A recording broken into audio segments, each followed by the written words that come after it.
used to do this podcast with Ian Bennett. He was the midfielder for the Milwaukee Wave, or still is. Oh, okay. And when we would end the show, we would always go, pew, pew, pew, pew, pew, pew.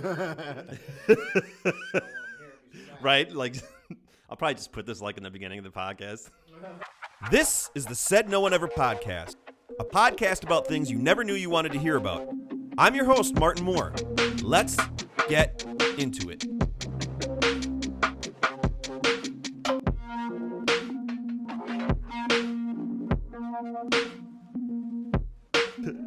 Welcome to another episode of the Said No One Ever podcast. This is episode 24, and it is called Don't At Me.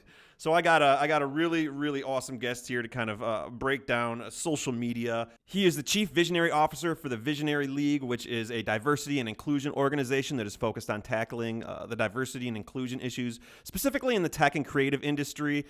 He's a gamer. I'm super geeked to have him here. Ladies and gentlemen, Arlando Monk. All right. Where the crowd at? We need some clapping. Dude, what's up? Man, what's up, How man? are you? Man, I'm busy. Well, busy and tired. How's the week been going? Man, tired. Hey, that's a good problem to have. That's a good problem to have. It is a good problem. So I brought you on this episode so we can kind of talk about social media, and I kind of want to get into the history of social media. I want to get in a little bit about privacy, the thing we all love, the algorithm. Yeah. I want to talk about influencer culture, working in social media, and then get into a little bit of the future with the metaverse and maybe where Elon Musk is going with the whole buying Twitter for $44 billion. Yeah, we got to tap in that. Right. So first, why don't you tell everybody a little bit about like who you are, what it is you do? I'm Arlando Monk, which you already been introduced. Like you said, I'm the Chief Visionary Officer of the Visionary League. I run that organization. Been running that organization since 2017. We've been doing this thing, for a while, and we just been coming up with creative, events and creative ideas of how we can spin things and be more creative when we do our events, with diversity inclusion events and stuff. And then, eventually, but we are working on our website where we're tying, more minorities and women of color and, into the tech and creative spaces, Sure. For these corporations that need these individuals, talented individuals. So, so we're going to help, these corporations out as much as possible. That's our job, and then we're going to be, we're trying to build this culture. We'll eventually be a membership-based type of organization eventually. Right. But we're just building a culture, man. Just doing cool things while we're trying to tackle problems and having fun with it, at the same time. So we just going to keep this thing going. Yes. So, yeah. So what is it about social media that like you sort of like that you like talking about or enjoy talking about? Oh, my God. It damages life. It's like the best, worst thing human beings have ever created. It's like the best, worst thing, right? Because we're not women, we're men, so we can say our age, right? Cause you'll never ask a woman. I'm 41. Right, I'm 42, yeah. so you'll never ask a woman. And I age, love like when I meet people who are the same age as we are because we really grew up in like a dope time.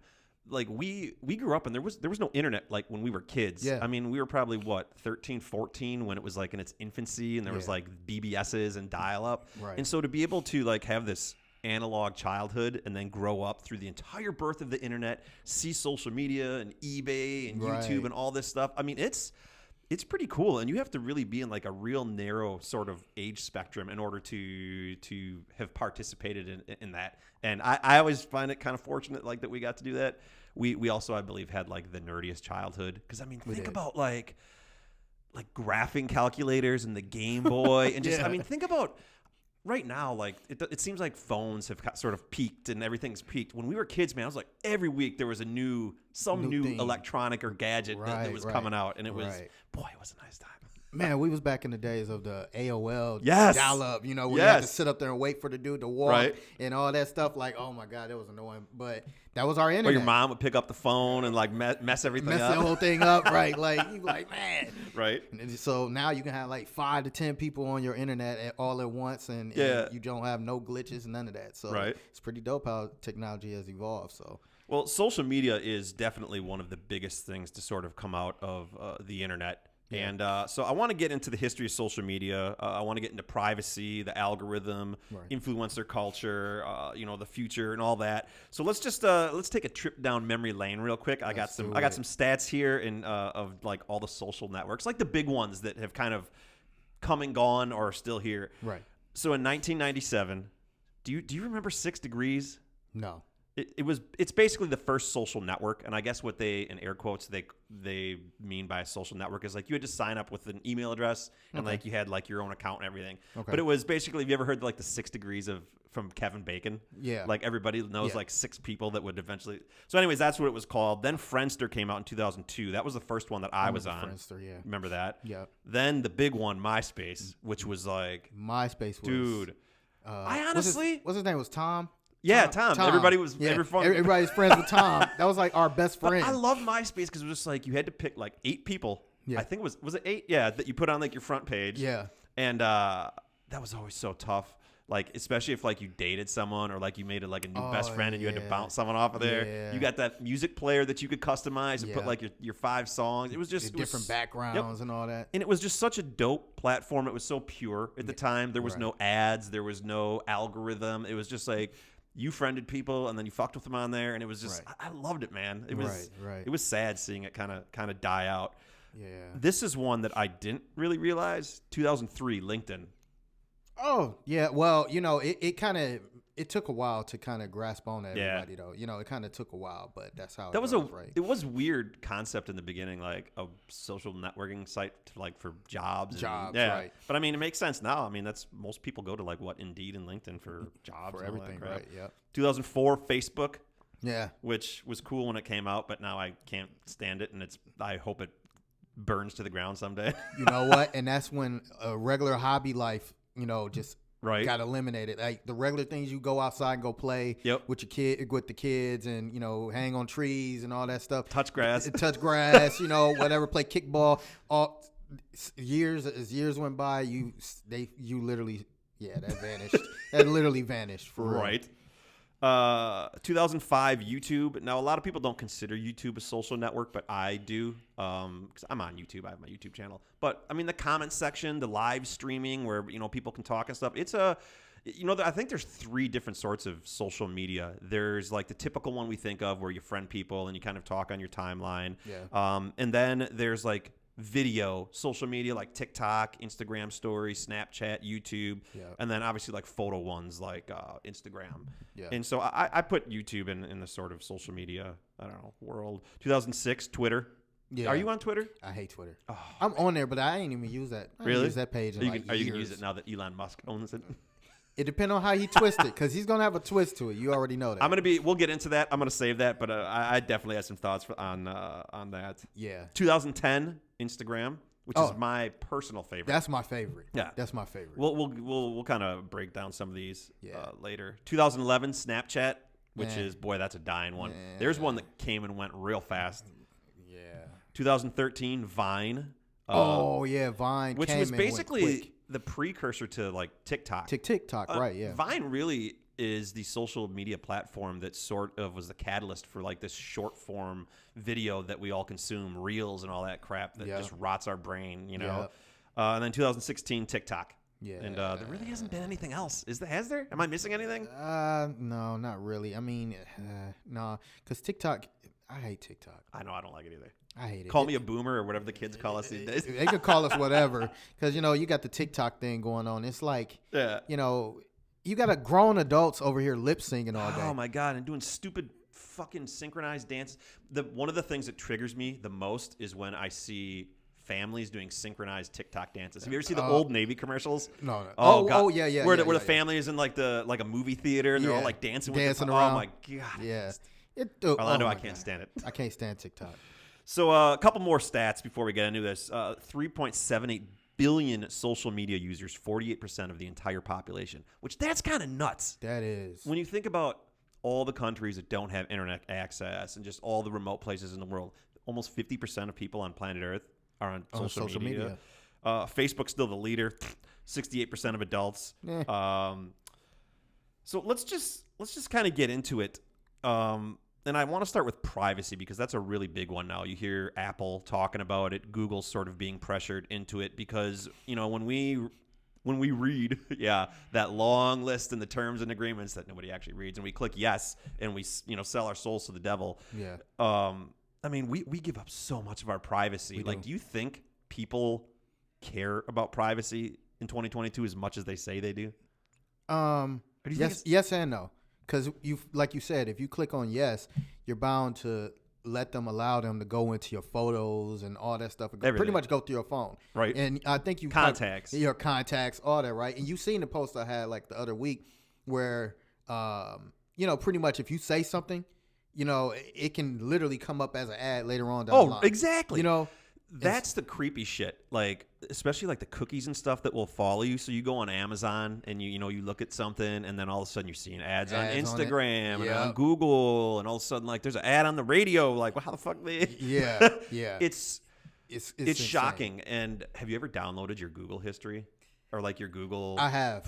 A while back I have, and look, it's nuts how much they know. They know everything. They know your location, what time you go to work, what time you go to sleep, how long you've been at home. They know we're together right now. Right. How long you've been parked at a certain place. Like, dude, you got to get a life, which is ours. So do you think, yeah, right. So do you think people even care? Like, I mean, people do and they don't because it's part of the world now. It's like you don't have a choice. It's like you got to, it's kind of like you adapt. And so it's like anything that's hot, people like to hop on it. Yeah. No matter if they ask you for permission, like, can we get in your photo? Because everything asks for your permissions now. No matter what. Yeah. You sign on to anything, it's asking for your permission.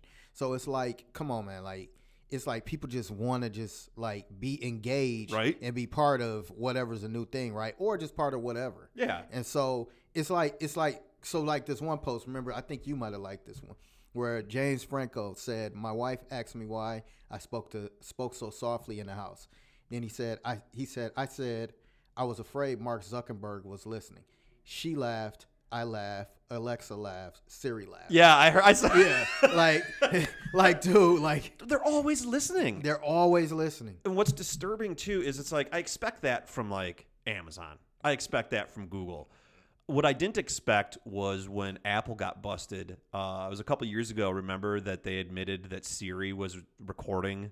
Oh, yeah. Recording everything, not just when you would say, hey, SIRI. Right. And they kind of got busted from that. And now they put that thing in that you can opt out, for them to have your recordings. And it's just like a company like Apple, who their entire ethos is privacy, gets busted for that. It's like, well, what the hell is everyone else doing? And it's kind of like now that you have, so the thing is, like you said, you have an option, right? Yeah. If people don't even know about the option, then you're bound to possibly still get recorded, right? Because Google has that option too. Oh, do they? Yeah, they have that option too, or they had that option.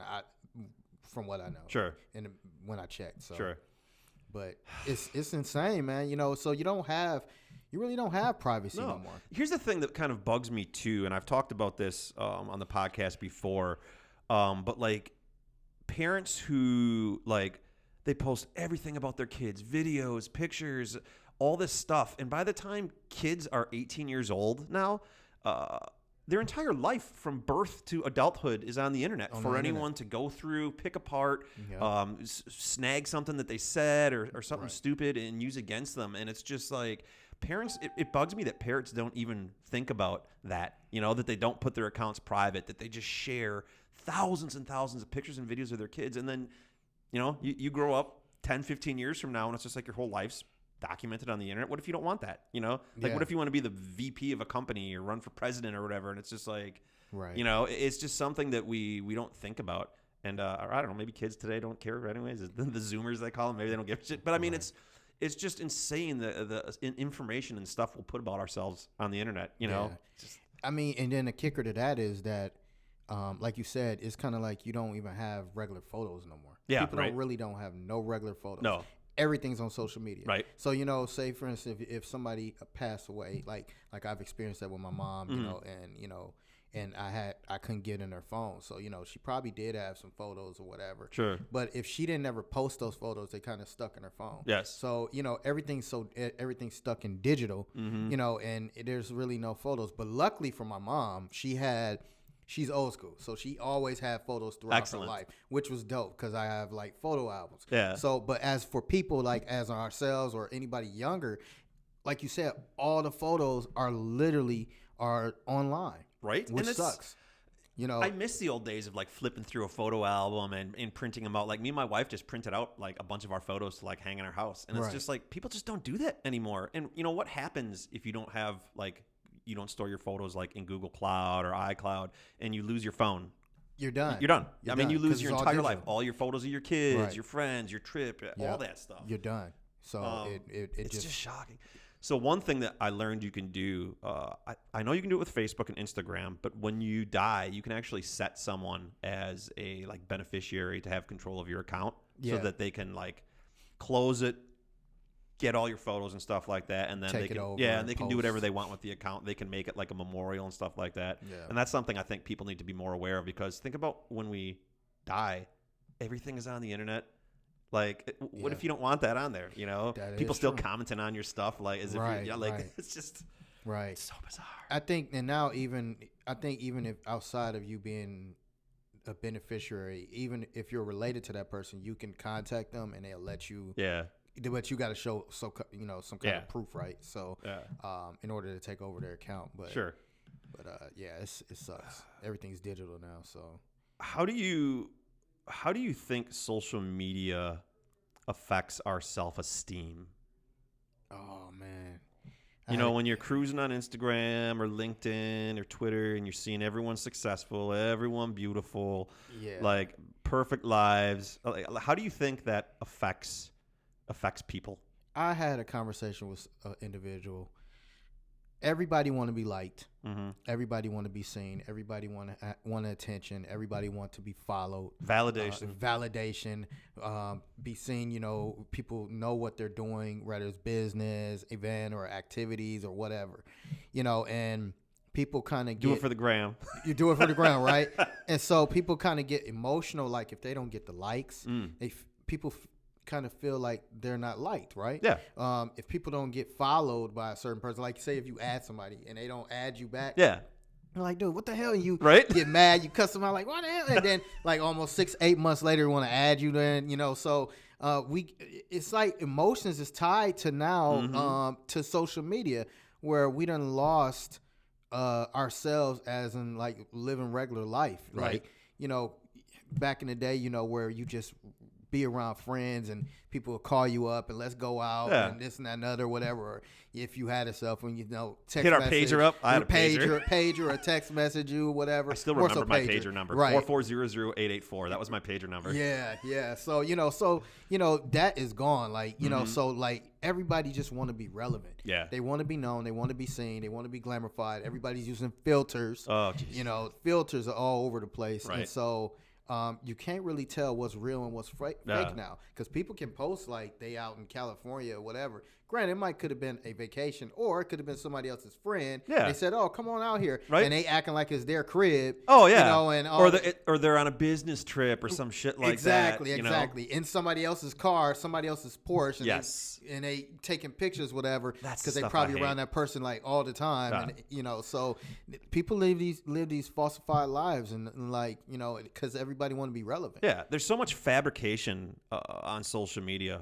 Like you said, and it's hard to decipher what's real, what's not, what's bullshit, what's true. And boy, if you don't like social media now, you sure ain't gonna like the metaverse whenever that happens. When that drop, that's just like a whole different thing. You were talking about people posting like the best parts of their lives and all this stuff. And how do you think the algorithm has changed and shaped the way we view the world? Because I did this experiment about, I don't know, a year or two ago, where, I mean, I'm not going to hide it. I'm a big liberal, so whatever. Right.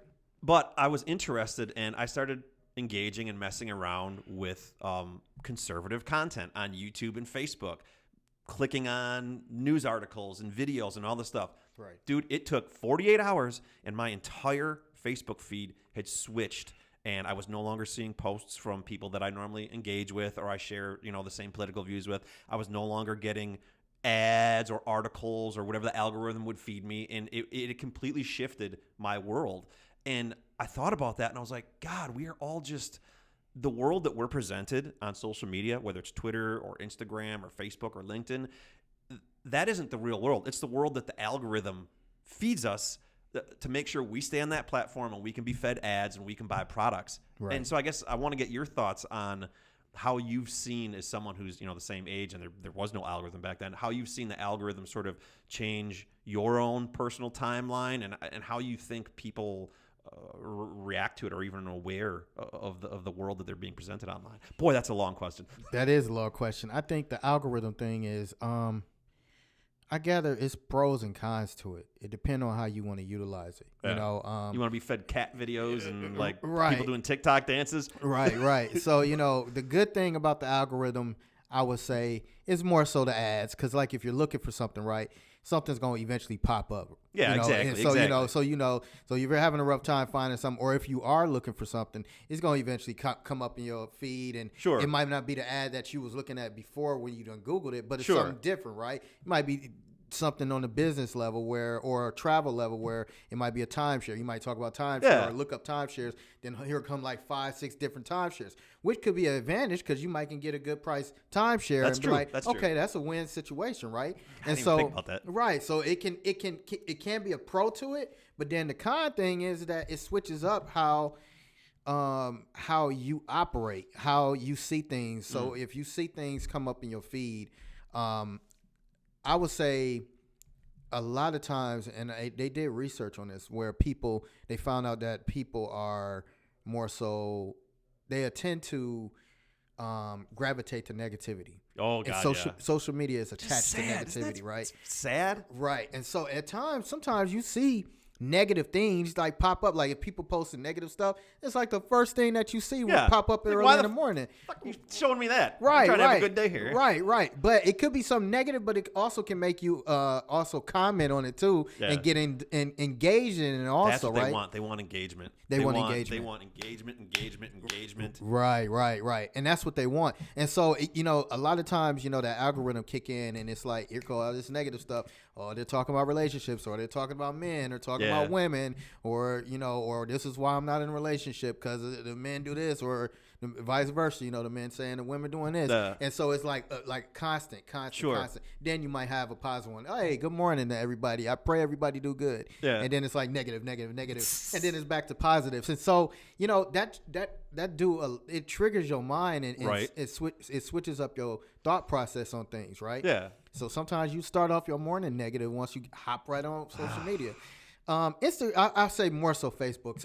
Instagram is kind of different. Yeah. And that's why I kind of like Instagram because I even though granted, I like to see like a lot of funny stuff. Sure. So, you see my profile. So I like to post funny stuff or something that's real, right? And which is why I appreciate following you. Right. Thanks. So, so I'll post something funny, and so I gravitate to a lot of that. You see all the models and people doing all the fake lives and all that stuff, to see the rappers and all that. And that's cool, whatever. But it's totally different if you want to adapt to it. All you got to do is, scroll, whatever. Because it ain't no post where you reading it. Yeah. Because it's like it kind of forces you to read. Exactly. The algorithm kind of forces you where you want to read that post. Yep. And so Instagram is different because, it's either you want to look at the picture and read the caption or you want to look at the picture and just keep scrolling. Exactly. And so, or the video, it depends on the video that grabs your attention, right? And so there's a lot of negative stuff on Instagram too. But it's not like Facebook though. I mean, I feel like that's the biggest offender. Yeah. The biggest offender in my opinion. The biggest one, yeah. How do you think it affects like friendships with people or family members? Because like especially during like presidential elections and especially during like COVID and vaccines and the mask mandate, we won't get into any of that stuff. Yeah. But I mean, people have strong opinions on social media, and I know people who have unfriended family members, who have unfriended friends and coworkers and gotten in like actual legit like fights, like fuck you, like I'm done with you. And it's just like, how do you feel like the algorithm feeds into that and perpetuates these arguments in this sort of hatred for each other that otherwise doesn't really exist in real life, or it's at least not as prominent? I think once Facebook kicked in and said, add you as a friend, that was it. It was over, like you just said. And so when people unfriend you, it triggers that emotion out the gate. People take it so personally. You take it so personal. Like, why you ain't? Or if you haven't added them and I've had a friend. Like you said before. Yeah, and I had a friend where they was kind of nosy. And I was debating on adding them, and it took them months for me to add them. And they kept asking me, like, why you ain't add me? Why you ain't add me? And I'm like, I don't know, because I'm touching grass right, and, like, doing real things in the real world. Right, and I don't want you all in my business either. Yeah, so, right. And, man, I'm going to just have to say this one. Put it like this. This person, they added me, right? Or I added them. Yeah. And all of a sudden, this person ended up being friends with every female shut up. on my friends list for no apparent reason. Just everybody, you know. And, man. That stuff's creepy. It is. It's crazy, right? But, you know, they felt like they needed to be added. True. And get that, you know, just feel included or added or and wanted or whatever. I don't know, but certified friendship or whatever you want to call it. Yeah, and it's so, not real till your Facebook friends. Right. And so I think it really switched us all the way up. You know, where you know, even all the way to family. You know, you say something crazy, you might you somebody in or your family, or if you post something about another family member that done something bogus, or you say like, or call someone out. Or call somebody, or call them out their name, or don't even say the name, but just say family ain't this and that and other. Yeah. Then all of a sudden they all jumping on you because they seen your post. And, you know, such and such and said such and such, and then everybody all acting aggressive and all this stuff because of that one post, right? But if we didn't have this social media stuff, it wouldn't. That all of that would be irrelevant. And probably if we didn't have social media like this, maybe we probably would still have issues. Like we all have family issues, friendship issues, but it probably wouldn't be as bad, you know, or it could be, but I don't think it would be as bad because people really flip out when they see a post about them, or it might be something that they argued about, and then they see a person post about it. And they're like, oh, they putting our business on the thing, and this is about me. Right. So it just triggers something, and it just switched us up on our thought process about life. You know what I'm saying? And how we need to be validated. Yes. You know, 100%. Validated. How do you think having access to, I mean, most people, I think I'm making this number up, but I think most people get like 60% of their news from social media. Everything that they know about the world comes from social media. Local news. Yeah. I mean, look at the war in Ukraine that's going on right now. I mean, people are hyper aware of everything at all times. Right. Look at George Floyd and all the, you know, all the police violence and stuff like that that's going on. What do you think? Do you think it's good that people have access to all of this information and are seeing everything that's going on, or do you think that maybe it sort of skews reality for people and certain things become bigger than they really are, versus, you know, what they actually are in real life, because that's all you're being presented, or that's all you're seeing, or that's all that the social media wants you to see?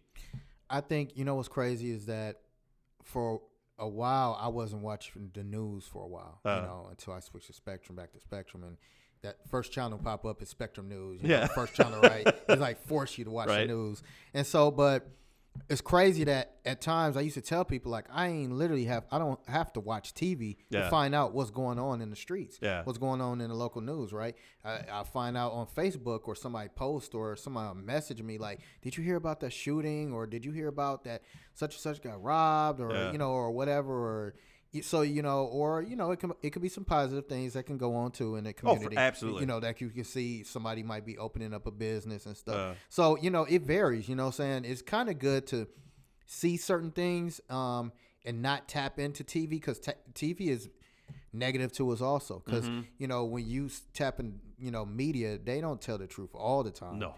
You know, they got to put their little twist in it. How many times have you, like, seen something on the news or TV and you're just like, that sounds like bullshit? Yeah. You know, I know a couple people at work, but, you know, so I don't want to talk highly on that, because I definitely respect their profession. But, but you know, outside of their profession, you know, when it comes to CNN and all them, you know, they got to twist it and flip it. So, you know, on social media, they doing the same thing.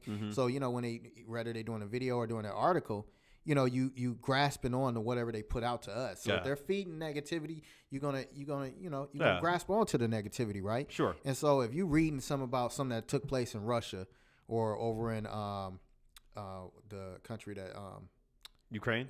In Ukraine. Yeah. I don't know why I think of another country, but Ukraine, over in Ukraine, you know, so if you seeing in that, you feeding it to what's taking place. Yeah. Granted, they starting to say other things, you know, they put it out there about, you know, everybody getting sanctioned over there. They taking their boats, and these guys are riding off. Oligarchs. Right. And so these guys are trying to get away from them on the sea, trying to go somewhere else. Like a James Bond movie. Right. Like, what the hell? How you going to just out?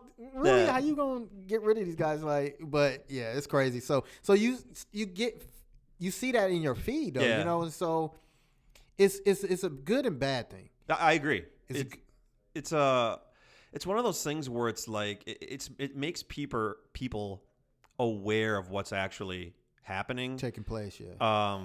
But you know, on the flip side too, like you said, you know, it can have some negative consequences too. I feel like it creates a lot of virtue signaling and people that pretend like they care about something but don't actually, you know, they just do it for the gram. They, you know, they change their profile picture to a black square, or they have the Ukraine flag, you know, on their little Facebook thing, and it's like they do it because it's being pushed in their timeline. But at the end of the day, you know, when they close their laptop or their phone and they walk on the street, they don't actually give a shit about whatever it is that they're yapping about online.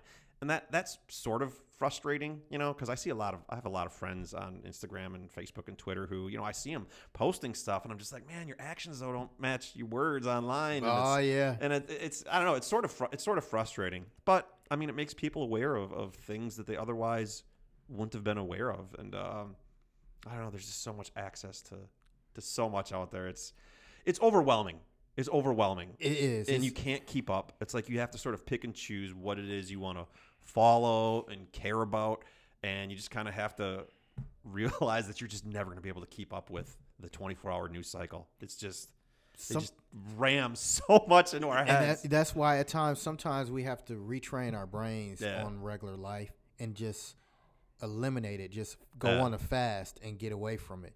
You know, and just cleanse ourselves and say, I'm not doing social media for a whole week. You know, and there are fasts. I do that. Yeah, there's fasts like that. You can fast like that too. Where you don't do social media. I like that. For Social media month. fasting. I like that. And I think that's something that people should really do that. Do it and embrace. Yeah. I mean, I do it. I would say probably once a month I'll just go a whole week. I might browse a little bit on my timeline. Right. But I don't post or engage. I don't engage. Yeah.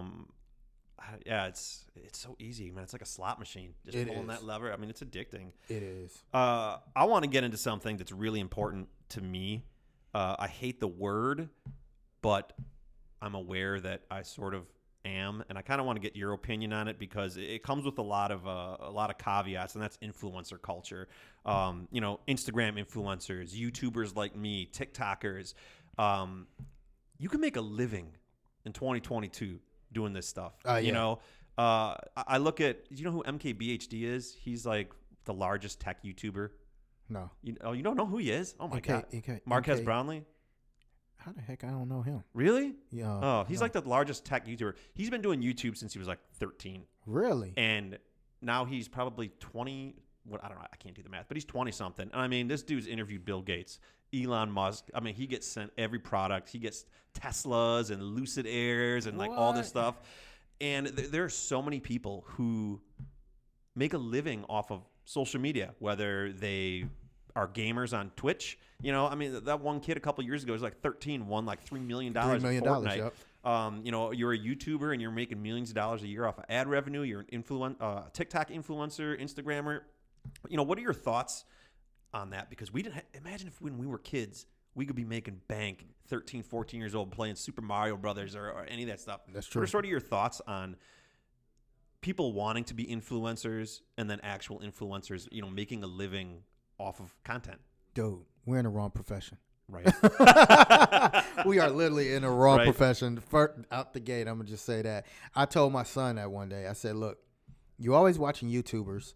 They always making up these little stories like it's their real life, like things that happen in their real life. If you literally chime in and Google if something really happened, you'll find out if it really happened, if they got their chain snatched or whatever. Yeah, it's or just part did of you the see show. that one of the dude who he said he had to bail out of his airplane He made a YouTube video, and it's basically him jumping out of an airplane and letting the airplane crash. He said the engine stalled. Okay. And it got just millions and millions of views. And then people started realizing that it seemed a little sketchy. Like, why was there a GoPro on the nose of the plane? Why did he have a parachute on when he was flying his plane? Why did he have a GoPro on his body if it wasn't? He had no intentions of. The dude ended up getting busted by the FAA. He intentionally crashed a plane for a YouTube video. Oh, see that alone. But guess what?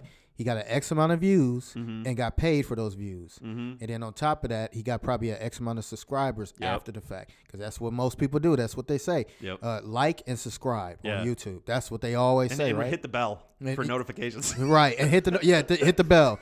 And so I told my son that, like, look, that's why everybody always say like or subscribe. Yeah. If you hear them say like or subscribe after their drama video, then it was basically for the posting, for you to watch and grasp on and them to get paid. Because, they get paid from likes and all the subscribes and all the views and all that. They get paid from that. Even on Instagram, even on Facebook, more so YouTube and Instagram, definitely.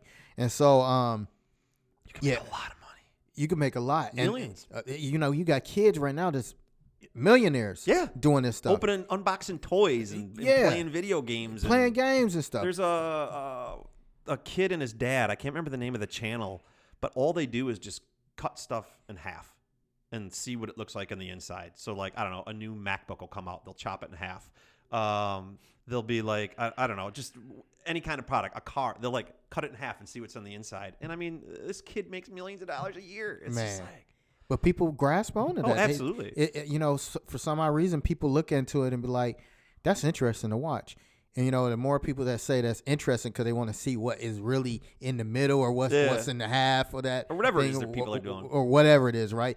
Them views are steady going up. Yeah. Views steady going up because they're interested. And it don't even matter because it's dumb content, right? Right. But all that matters is those numbers going up. Yep. And then they like, oh, I like this dad and kid. Yeah. Let me subscribe to them and see what they're going to cut. Another video. And you're just making ad rev dollars on all these old videos. And it's, Right. Do you feel like nowadays, like young kids who are, you remember when we were in like high school and like we had to sit down with the counselor like our senior year and they like talk about like, what do you want to do when you grow up? Like you're going to graduate soon. And everyone's like, well, I want to be a doctor or a lawyer or a welder or whatever. Do you think nowadays one of those jobs is for kids is I want to be an influencer? Yeah. Yeah. That's so weird. Or a gamer. Yeah. And which gamer ain't bad now? No. It's nowhere near bad now. It's shocking, that you bring that being a gamer up because, like, when we were kids, I don't know about you, but, like, I got yelled at, like, for playing video games. Like, don't play too long. Now you almost have to, like, if your kid's good at it and you're, like, an aware parent, it's okay to encourage them. Right. Like, you can make a living. You can set yourself up for college at a minimum. Yeah. Playing Fortnite or Roblox or Minecraft or any of that stuff. Right. And so it's make more money than the parents. Yeah, you can literally win on doing cell phone gaming like like Call of Duty. Oh Call of Duty Mobile. I was on Call of Duty Mobile. I was literally on a squad. I love that game. And it's super dope. Well, I'm kind of awful. It takes too much. Yeah, it takes too much, to run it. But I literally almost was this close to winning $1 million. Mm-hmm. Real close, but I had a horrible team. I held my last team up. Could you imagine? Man. If you won $1 million playing Call of Duty, on your phone. I've been bragging. Today, I would have still been bragging. I can at least brag and say I got close. Right. Least. So, because I remember I posted about it, right? Yeah. And so, but yeah, you got from the cell phone gaming, you got, the regular, PS4, PS5, Xbox gaming, the PC gaming, so there's all kind of different avenues. And the thing is, these kids can not only just make it into, and that's one thing that the V League will be doing. We're going to be focusing on gaming. Sure. And so getting more people into the career, right? And so, like you said, if a kid is into gaming, it's kind of like you don't want to say they're wasting their time because you don't want them to, because it could be where they could potentially be a gamer and they can make money from it, or they could be a gamer and actually start being interested to develop it as a career standpoint. Right. And that's where we're there's at. a whole other one. Developers. Yeah, Could you imagine if we were like, it was like 20 years later in our school and like we were taking coding classes in like 5th grade, like it was required, and yet you're making apps like in high school making couple grand a month. But you know what? Take that Gives me back. a recipe app. But it goes back to our beginning conversation when we was talking about, like MySpace and all that, and Black. I was on Black Planet and stuff like that. In the background, you can change up, like Black Panda, definitely. You can change up the coding to change up the color scheme, and the moving. And MySpace did that too. We was coders back in the day and didn't even know it. That is true. We did not even know it. That is true. Yeah. God, I forgot about that. Yeah, literally. I miss those days, man. Making things move and all that, Adding putting in gifs. different music. One of the biggest things about like social media is the birth, death, and rebirth of GIFs or GIFs, or however the fuck you say it. GIFs. Because remember, like GIFs were, since the internet began, those were things. You go on a website and there'd be like a GIF of a boat moving or something like that. And they like disappeared for the longest time. Sort of like podcasts. And then all of a sudden they're like, GIFs are crazy popular again. Like every time I text someone, I'm like I'm on Jiffy or Giphy looking for a GIF. Right. It's just shocking how some of those little technological things like go away and then like come back again. Well, the person, I forgot who brought it back, but they brought it back out, brought it back to life, right? And so, but it's added on now because it's a convenience for us. Yes. Because now we use, if we want to answer a full sentence, we'll just LOL, then a smiley face, or just all smiley faces or whatever, or talking in emojis, or the praying hands, which ain't really praying hands. Is really a high five, but we use really? Yeah, it's really a high five, but it's used as praying hands. Oh, that's what I use it as. Yeah, but we all do. Or like thank you. Yeah, right. Shit, So I didn't know that. Well, it's like everyone thinks the shit emoji. That's chocolate soft serve ice cream. It is, but or at least that's what Apple and Google tell us. Oh, we ain't gonna talk about the cucumber or the eggplant. Oh man, yeah, right. How society changed the eggplant up? Like we're all a bunch of perverts. Man, I mean to tell you, social media do it. Right. Social media do it. I want to get into, we kind of talked about where social media has been, with the Friendster and MySpace and 6 Degrees. We've talked about kind of where we are now. I want to start to get into, in this conversation, where the future is headed with the metaverse, with social media. I mean, people are leaving Facebook. Gen Z is leaving Facebook. Elon Musk just announced the deal with Twitter to buy it for $44 billion, which makes no sense to me. I have no idea what his reasoning is for that or his plans.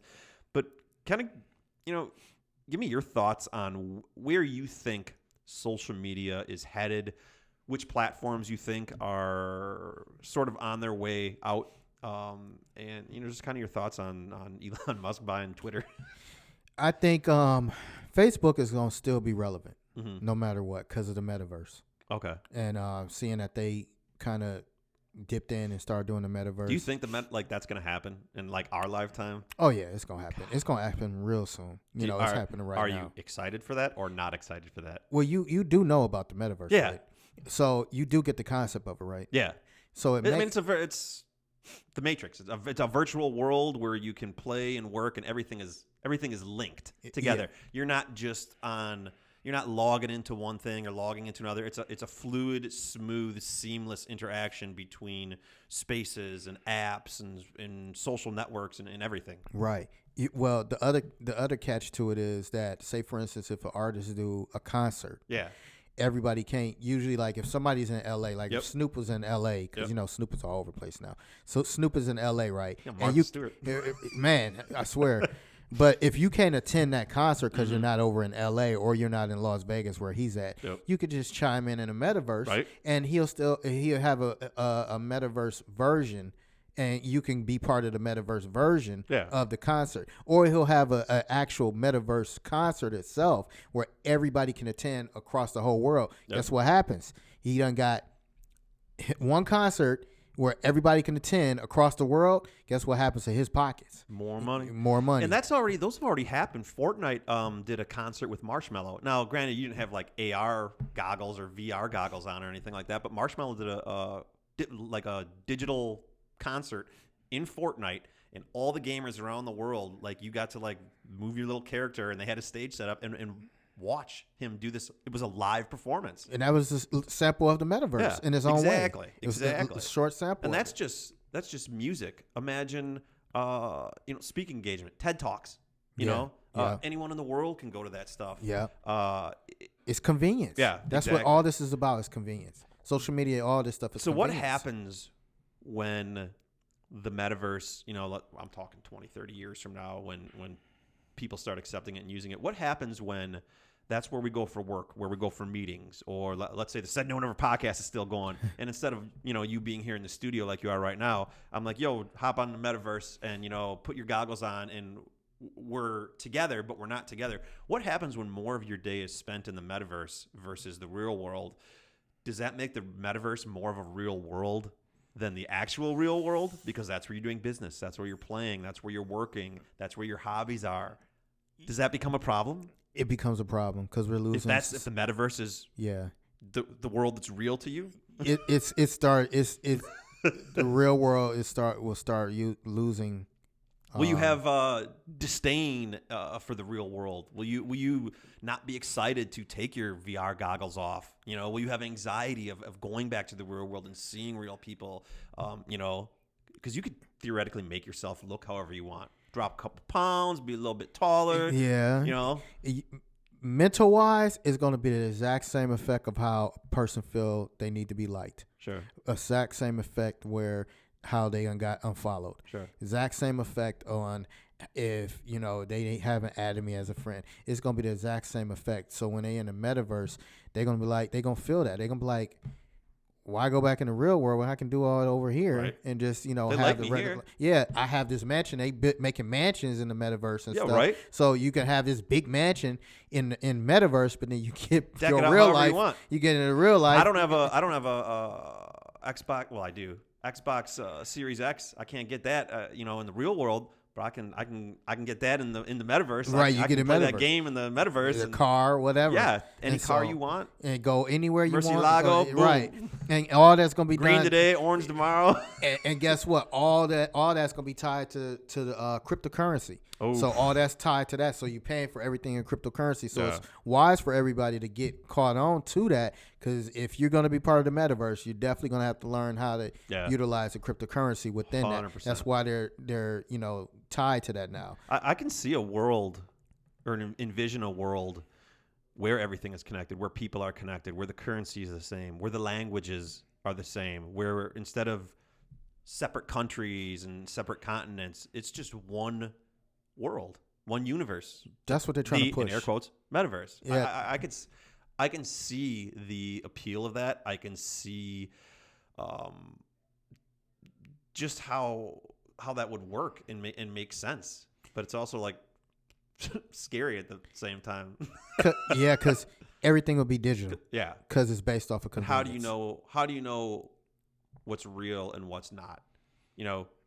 We don't know what's real. Let's say not. Let's say you date somebody on there, and you've been dating for 6 months or whatever, and all of a sudden you meet them in the real world, they look like a completely different person. Oh, it can happen. Yeah, I guess you could do that. It now. definitely could happen. The Tinder swindler. I ain't seen that yet. Dude, treat yourself. There's talk about someone who uses social media in a nefarious way. I mean, this dude was hooking up with girls and just milking them for hundreds of thousands of dollars. Wow. Pretending he was a billionaire, rich boy.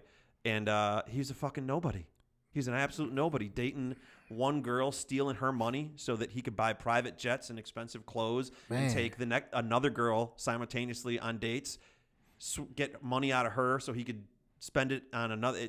Dude is wild. Is this a real life story or is it? It's a Netflix documentary, Tinder Swindler. It's a real life. The dude just got busted. I heard about it. I didn't know if it was really a real thing. It's shocking. Treat yourself. Wow. Yeah, I'll Netflix it. Netflix it it's ASAP. Nuts. All right. Final question, or two questions. Your favorite social media platform, least favorite social media platform? I got two. I love LinkedIn.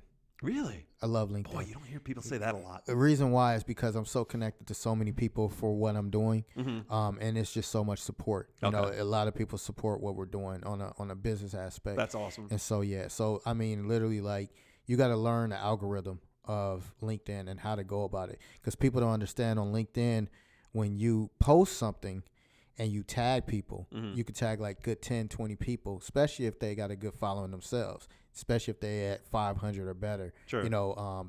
people that they got as friends, right? once you tag those people, it hits their networks. And once it hits their networks, they're seeing your post now. And then when they see your post, then they're liking your post because there's tied to their networks. Gotcha. So you're cross connecting with people. So because you got to learn the different platforms, especially if you're doing like stuff like we're doing, like events and stuff like that. Yeah. LinkedIn is expensive as hell to promote as an ad. So you got to steer around that. So you do your own posts and then you tag people and then do your hashtags. It's going to go in different ways and it'll start hitting different networks. And then you start to see all the views and you start analyzing where these people are, seeing this post and how many views you're getting and all that. So it's pretty cool. So LinkedIn is definitely, I love LinkedIn. I love the support from everybody, what we've been doing. Instagram, okay, so I do my social media like this, right?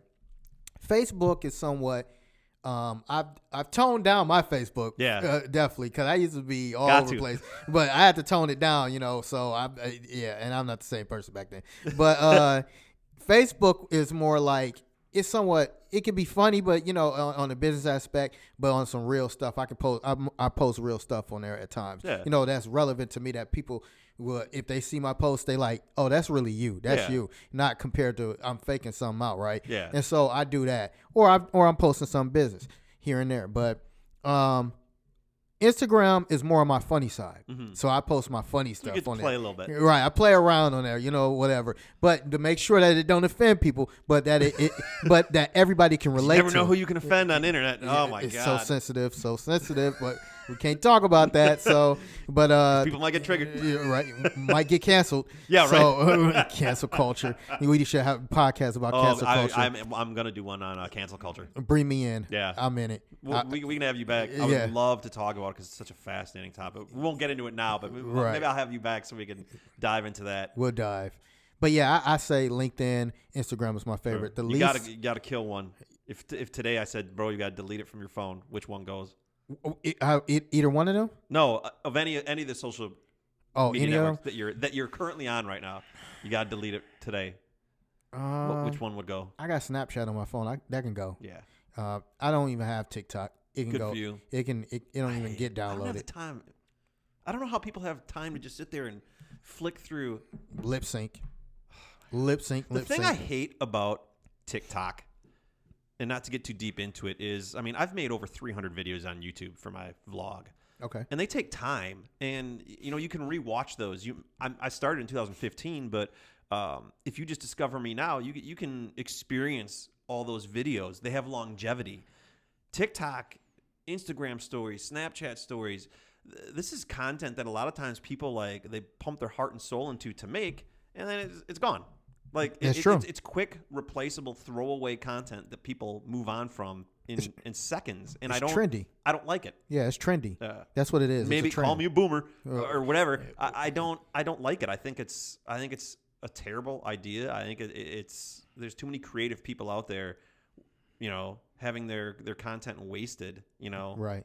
And guess what you just said? What? We probably both just did. We probably just got canceled from talking about TikTok. You can go ahead and cancel me. I don't like TikTok. Unfollow, do all that. I cannot wait until that social media platform dies. Orlando, where can people find you? In these streets, man. No, I'm just playing. No, but if you want to find me, I'm definitely on Facebook. I don't even want to give out my names because I don't want people stalking me, but it's fine. I'm on Facebook, Arlando My Demeanor. On Instagram, my name is My Demeanor on there. LinkedIn, Arlando Monk. I care less about Twitter. I'm not on TikTok. Twitter's my favorite one. Twitter. We didn't even get to talk about the Twitter thing. But Elon Musk. Real quick, your thoughts.